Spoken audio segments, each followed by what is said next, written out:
Bismillahirrahmanirrahim. Assalamualaikum warahmatullahi wabarakatuh. Alhamdulillahirrabbilalamin. Allahumma sholli ala Muhammad wa ala ali Muhammad. Apa kabar teman-teman semuanya? Bertemu lagi dengan saya di channel Mahkota Hati. Ya seperti biasa ya, sebelum materi jangan lupa tuliskan doa terbaik Anda ya di kolom komentar.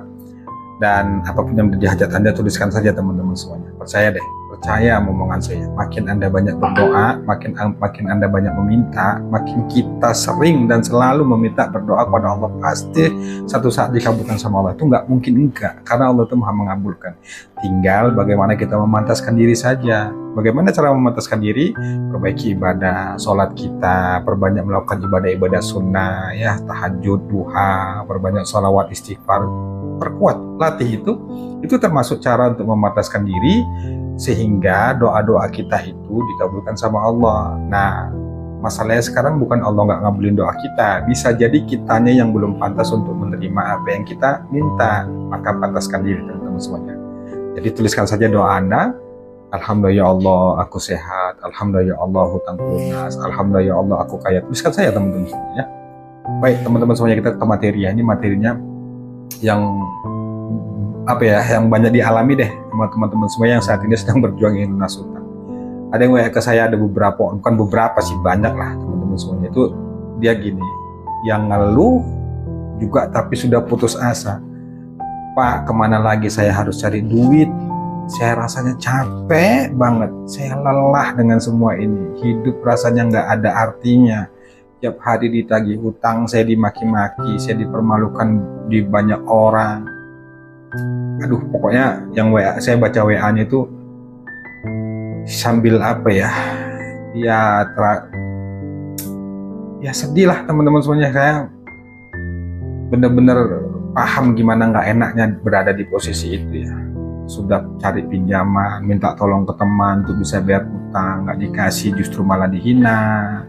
Kita sudah berusaha jelaskan sama penagih hutang bahwa kita belum ada uang, kita niat bayar, kita malah dikata-katain yang nggak enak, disumpahi lah, didoain yang nggak enak dan segala macam lah. Sehingga kadang-kadang kita nggak ngerti harus bagaimana, nggak ngerti harus berbuat apa, dan nggak ngerti harus lari kemana, cari solusi kemana, nggak tahu teman-teman.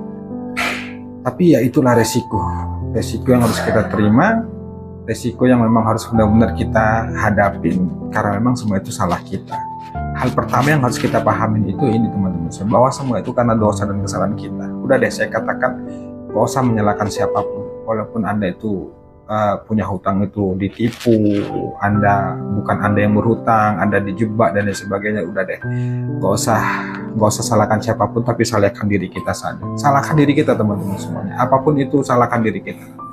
Dan itulah cara Allah sehingga membuat kita tuh sadar dan kembali ke Allah. Karena memang semua tujuan Allah itu membuat kita dikasih ujian, dikasih masalah, itu tujuannya cuma satu, supaya kita sadar, supaya kita tobat sama Allah, supaya kita minta ampun sama Allah, supaya kita paham bahwa kita ini lemah, kita ini hamba yang bodoh, hamba yang hina, nggak bisa berbuat apa-apa. Sehingga Allah ngasih pelajaran seperti itu supaya kita sadar, supaya kita itu ya tobat deh sama Allah, karena dosa kita ini banyak. Nah, kembali yang tadi teman-teman semuanya, kemana sih kita harus cari uang lagi?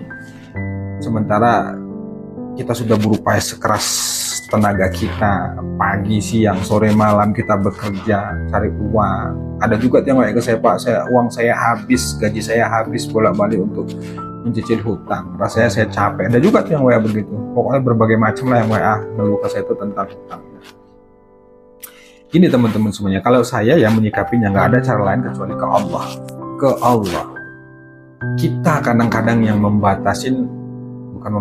kita kadang-kadang yang ragu dengan kekuasaan Allah, ragu dengan kekuatan Allah. Kita melihat diri kita, apa iya ya, apa bisa ya, apa mungkin hutangku lunas. Sementara rasanya penghasilan saya ini nggak sesuai untuk bayar utang. Ada itu yang WA saya itu punya hutang dia 7 miliar, sementara penghasilannya itu ya kalau dibandingkan dengan untuk mencicil hutangnya itu nggak sanggup.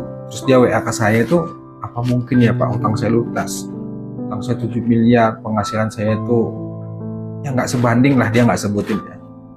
Saya pesimis Pak, saya nggak ngerti harus bagaimana. Nah, bukan hanya 7 miliar ya teman-teman, kadang-kadang kita punya hutang 3 juta atau 1 juta, atau hutang-hutang yang kecil aja, terus kita melihat diri kita yang jadi pesimis. Saya tuh selalu katakan ya bahwa kalau kita bertanya pada akal kita, bertanya pada logika kita, itu nggak bakal nyampe, teman-teman semuanya. Nggak bakal nyampe. Tapi kalau kita bertanya atau ya melihat kekuasaan Allah, melihat kemahabesaran Allah, pasti sampai. Kenapa? Karena memang ini teman-teman semuanya, manusia ini, akal kita ini terbatas. Akal kita ini terbatas. Akal kita terbatas, kemudian kita tidak punya kuasa dan kita tidak bisa memaksa semuanya itu harus dengan keinginan kita. Tapi Allah bisa, teman-teman semuanya. Nah, kalau Anda sudah mentok, nggak bisa, nggak ngerti lagi harus kemana cari uang. Kalau saran dari saya, teman-teman semuanya, fokuslah pada perbaikan ibadah. Allah itu sudah kasih kabar gembira, yang menawarkan janji-janji kepada kita yang janjinya itu pasti.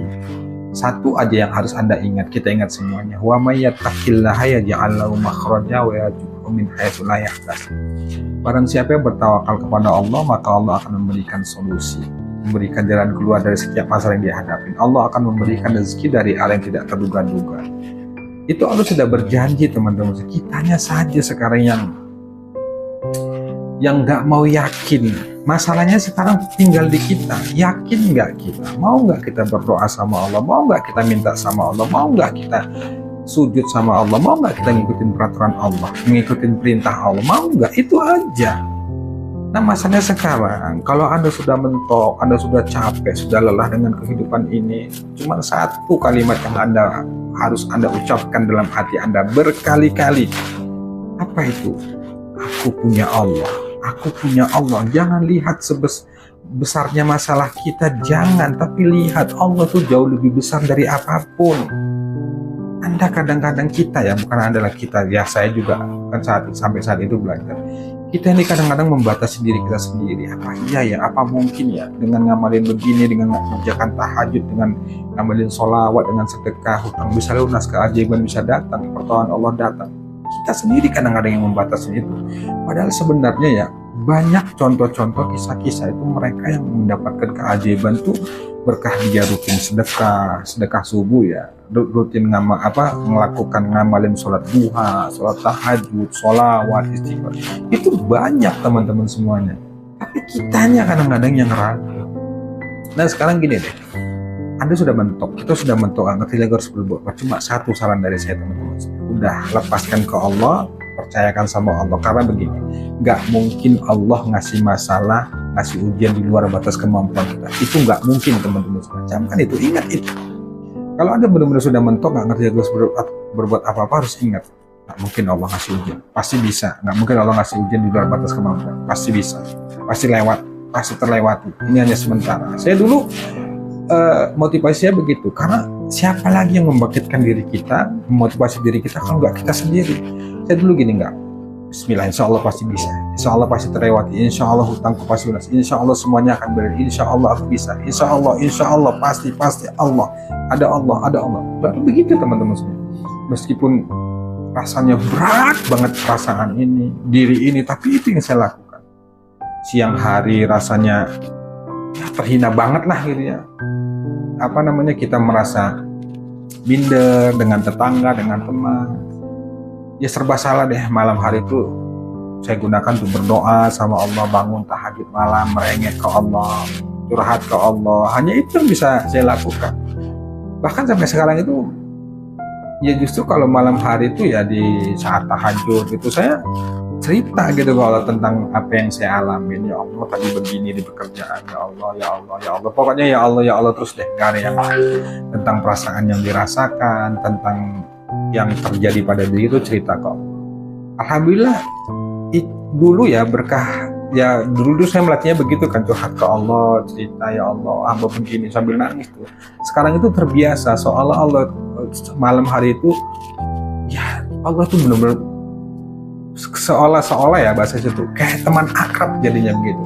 Saya cerita dalam hati sendiri, ya Allah begini ya. Coba deh rasakan, teman. Anda lakukan coba begitu. Anda kalau sudah mentok, jangan fokus pada kementokan itu. Jangan fokus pada beban masalah Anda yang berat. Jangan.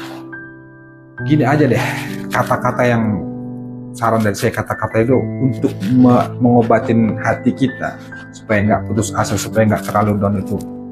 seperti saya dulu ya, bahkan sampai sekarang tuh saya gini, ya sudahlah ya Allah, harus gimana lagi, toh semuanya ini karena izinmu, karena takdirmu.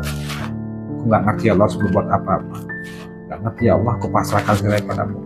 Coba deh pakai kata-kata itu, apa ya Allah hari ini dihina, direndahkan, ya Allah hamba capek banget ya Allah, rasanya nggak ngerti lagi harus berbuat apa ya Allah, nggak ada yang bisa menolong hamba kecuali Engkau ya Allah. Hamba benar-benar nggak ngerti ya Allah harus berbuat apa.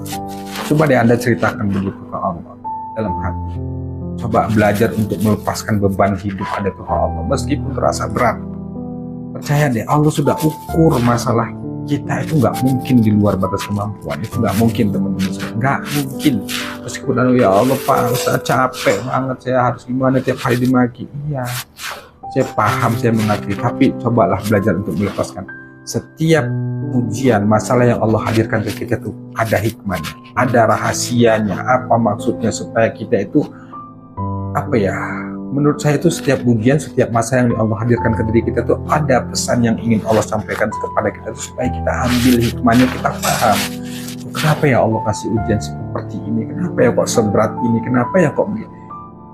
Anda merenung teman-teman, tapi yang terpenting adalah pahami satu, bahwa semua itu akibat dosa-dosa kita, sehingga kita benar-benar harus segera kembali bertobat sama Allah. Banyak istighfar teman-teman. Kita nggak bahas amalan lagi deh. Kalau menurut saya amalan itu banyak ya, banyak banget. Tapi kita cerita tentang keluhan, tentang pengalaman saya, bagaimana saya itu merengek ke Allah, curhat ke Allah. Itu saya begitu caranya. Cerita, ya Allah tadi di pekerjaan begini, ya Allah tadi dimaki, ya Allah tadi dihina, ya Allah tadi dikata-katain, ya segala macam lah curhat.